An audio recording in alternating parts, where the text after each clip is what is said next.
Everyone, कैसे हो आप सब। आई होप कि आप सब अच्छे होंगे। मैं भी ठीक हूँ। और आज का वीडियो है, यहाँ मैं रात के समय कटिंग कर रही हूँ सूट की। ये सूट आया था मेरे पास सिलने के लिए कस्टमर का, तो मुझे इसको कटिंग करके रखना था, क्योंकि जब भी मैं कटिंग करती हूँ मैं रात के समय करती हूँ, क्योंकि उसमें क्या होता है कि दिक्कत नहीं होती है और सुबह सुबह हाथ भी नहीं रुकता है, फटाफट कटिंग हो जाती है, तो सुबह सुबह अपना काम में लग जाता है इंसान।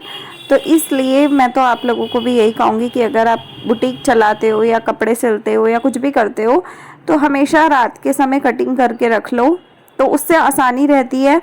रात के समय अगर आप कटिंग करके रख लेते हो मशीन पे और धागा वगैरह भी इकट्ठा कर लेते हो, उसमें जो भी मटेरियल लगता है, बुकरम हो गई या जो भी अगर आपको डिज़ाइन वगैरह देना है, लेस वगैरह का, वो सब तो सारी चीज़ें आप इकट्ठी करके रख लेते हो ना, तो आपका जो कपड़ा है वो बहुत जल्दी बनता है। तो काफ़ी बहनें बोलती है ना कि घर बैठे हम लोगों को समझ में नहीं आता कि कैसे क्या करना है, क्या करें क्या नहीं करें। तो मैं आप लोगों को यही कहूँगी कि अगर आप लोग थोड़ा सा भी सिलाई जानते हो ना, तो प्लीज़ थोड़ा सा मेहनत करो सिलाई के काम में। सिलाई के काम में बहुत ज़्यादा स्कोप है। और काफ़ी बहनें ये भी बोलती हैं कि पता नहीं आगे चल के ये फ़ायदा करेगा कि नहीं करेगा, अगर हम सीखेंगे भी तो क्या पता आगे चल के हमें फ़ायदा होगा, पैसा बचेगा नहीं बचेगा, या ये काम आगे रनिंग मतलब तरीके से चलता रहेगा कि क्या होगा, कुछ नहीं पता आगे का। क्योंकि आजकल बहुत सारे लोग ना सिले सिलाए कपड़े पहनना शुरू कर दिया लोगों ने, और लोग ज़्यादातर सिले सिलाए कपड़े, रेडीमेड कपड़ों पे ज़्यादा बिलीव करते हैं, जो आजकल की जनरेशन के लोग हैं। लेकिन मैं तब भी आप लोगों को यही बात कहूँगी कि सिलाई उस कपड़े में भी होती है जो रेडीमेड होते हैं, क्योंकि रेडीमेड वाले भी कपड़े एकदम से नहीं कोई पहन सकता, उसको भी हमें अल्टर करवाना पड़ता है, अपने साइज़ का करवाना पड़ता है, और उसके बाद ही हम पहनने लायक बन पाते हैं उस कपड़े को भी। तो इसके लिए अल्टर करने के लिए भी टेलर ही करते हैं, कोई घर बैठे नहीं कर पाता है। जो लोग बाहर के कपड़े सिले हुए नहीं पहनते हैं, जो बाहर के लेते हैं ना, उनको तो पता भी नहीं होता कि सब कपड़ा बनता कैसे है। तो इसलिए जिनको सिलाई बिल्कुल भी नहीं आती है, वो अगर आप ऑल्टर करना भी सीख लोगे ना, तो भी आप रोज़ के 200-300 रुपये कमा सकते हो घर बैठे। तो अगर आप थोड़ा सा कुछ सीखते हो ना, तो कोई भी चीज़ नुकसान नहीं करती है, कोई भी चीज़ ऐसी नहीं होती है कि आपने सीखी तो वो वेस्ट हो गई। वेस्ट कुछ भी नहीं होता है। और सिलाई का काम एक ऐसा काम है कि आपके हाथ का हुनर है, जितना आप करोगे उतना आपको फ़ायदा देगा, आपको नुकसान कभी नहीं होता है इस काम में, क्योंकि इसमें लागत कुछ है ही नहीं, है ना। जहाँ लागत ही नहीं है वहाँ पे आपको नुकसान किस चीज़ का होगा, किसी भी चीज़ का नहीं होगा। तो मैं आपको यही कहूँगी कि जितने भी लोग घर से पैसा कमाना चाहते हैं ना, सबसे आसान और सबसे बेस्ट तरीका है सिलाई का। एक बार आपको थोड़ा मुश्किल होगा सीखने में, क्योंकि शुरुआत पे फार्मूला वगैरह समझने में, और चीज़ें कैसे कटिंग होती है, कैसे सिलाई होती है, ये सब चीज़ें सोचने में और सीखने में समय लगता है। 1 महीना 2 महीना ज़रूर लगता है अगर आप प्रोफेशनल तरीके से सीखते हो तो। अदरवाइज़ आप यूट्यूब से भी सीख सकते हो। यूट्यूब पे भी बहुत सारी वीडियोस बनती हैं जो कि लोग सिखाते रहते हैं, तो आप वहाँ से भी सीख सकते हो। ज़रूरी नहीं है कि हर इंसान गलती सिखाता है। जिसका आपको समझ में आता है आप उसका सीखकर आप अपना तरीके से बना सकते हो कपड़ों को। तो मैं यही कहूँगी कि आप कोशिश करो। कोशिश अगर आप करते हो तो आपका दिमाग अपने आप चलता है, और जिस समय आपका माइंडसेट ऐसा होगा ना कि हमने सीखना है या हमने ये काम करना है, तो वो आप कर भी लोगे, और आपको इस चीज़ का एहसास भी नहीं होगा कि आपने कितनी जल्दी कितने आसानी से कर भी लिया वो काम।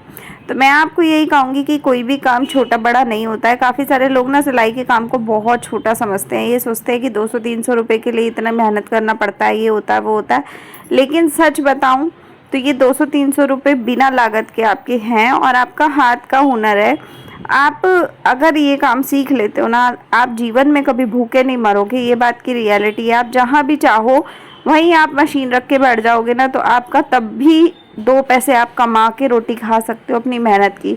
किसी के आगे आपको मोहताज नहीं रहना पड़ेगा कि हाँ कोई मुझे नौकरी पे रखे तो मैं काम करूँ 2 पैसे कमाऊँ। मतलब इस काम में इतना ज़्यादा अच्छा तरीके से काम चल जाता है कि आपको लोगों के आगे हाथ फैलाने की ज़रूरत ही नहीं पड़ती है। तो मैं आपको यही कहूँगी कि बस इसमें कोशिश और दिमाग की ज़रूरत है, और किसी भी चीज़ की ज़रूरत नहीं है। तो आप थोड़ा बहुत दिमाग लगाओ, थोड़ा बहुत सीखने की कोशिश करो। सीखना, देखो कोई भी उम्र नहीं होती किसी भी चीज़ की सीखने की। ऐसा नहीं है कि अगर हम अभी मतलब 18 से नीचे के हैं, 16-17 के, 18 के हैं, तो हम सिलाई सीखेंगे तो हमारे को नहीं सीखनी चाहिए, हमें कुछ और सीखना चाहिए, ऐसा नहीं है। और अगर हम 40 प्लस भी हो गए हैं तब भी अगर हमारे मन में इच्छा जाग रही है कि हमें सिलाई सीखनी है, तो भी मुझे लगता है कि हमें ये नहीं सोचना चाहिए कि हम क्यों सीखें। सीखना हर एज में एक बढ़िया चीज़ है। अगर आप किसी भी एज में कोई चीज़ सीखना चाहते हो तो जब चाहो तब सीखो, कोई दिक्कत नहीं है। नॉलेज लेने में कोई उम्र नहीं होती है। तो जितना हो सकता है आप दिमाग लगाओ, काम को शुरू करो। जब आप शुरू करोगे ना तब आपका रिज़ल्ट धीरे धीरे आएगा, और अगर आप शुरू ही नहीं करोगे तो रिज़ल्ट कुछ नहीं आएगा, फिर आप डिमोटिवेट पक्का ही हो जाओगे। तो इसके लिए आपको सिर्फ कोशिश करनी है, शुरुआत करनी है, और जिस समय आप शुरुआत करते हो धीरे धीरे धीरे करके उसका रिज़ल्ट आपको मिलना शुरू हो जाएगा। ठीक है, तो सबसे पहले आपको यही सोचना है कि आपको शुरुआत किस चीज़ की करनी है, क्योंकि कई बहनें ऐसी होती है कि उनको यही नहीं पता होता कि उनका इंटरेस्ट किस चीज़ में है। तो पहले तो आप अपना इंटरेस्ट पता लगाओ, उसके बाद धीरे धीरे काम को शुरू करो, और फिर देखो पैसा ही पैसा ना हुआ तो आप आके बोलना। पैसा तभी इंसान कमा सकता है जब अपनी मेहनत करता है, और अगर कोई इंसान मेहनत कर रहा है तो मुझे नहीं लगता है कि उस इंसान के पास पैसा नहीं आता। जो मेहनत करता है उसको पैसा मिलता ही मिलता है, चाहे कैसे भी आए उसके पास पैसा, लेकिन पैसा ज़रूर आता है उसके पास। तो देखो आज ये वाली सलवार, मतलब जो सलवार का कपड़ा था, इसको कटिंग करते हुए मेरा कितनी बार दिमाग ख़राब हुआ है, आप पूरे वीडियो में देख ही रहे हो। मैंने इस कपड़े को कितनी बार बिछाया है, 2 से 3 बार तो मैं अभी बिछा ही चुकी हूँ इसको। मतलब ये कपड़ा कुछ ऐसा कपड़ा था, थोड़ा सा आड़ा टाइप का कपड़ा था, तो मेरे को समझ ही नहीं आ रहा था कि मैं इसको लंबाई में कट करूँ कि चौड़ाई में कट करूँ, क्योंकि कई बार कपड़े ना बनने के बाद अच्छे नहीं बनते हैं। तो थोड़ा सोच विचार करके अगर चीज़ों को किया जाए ना तो चीज़ें अच्छे से हो जाती हैं, है ना। तो यहाँ पे मैं बस वही सोच विचार के साथ इस काम को कर रही थी।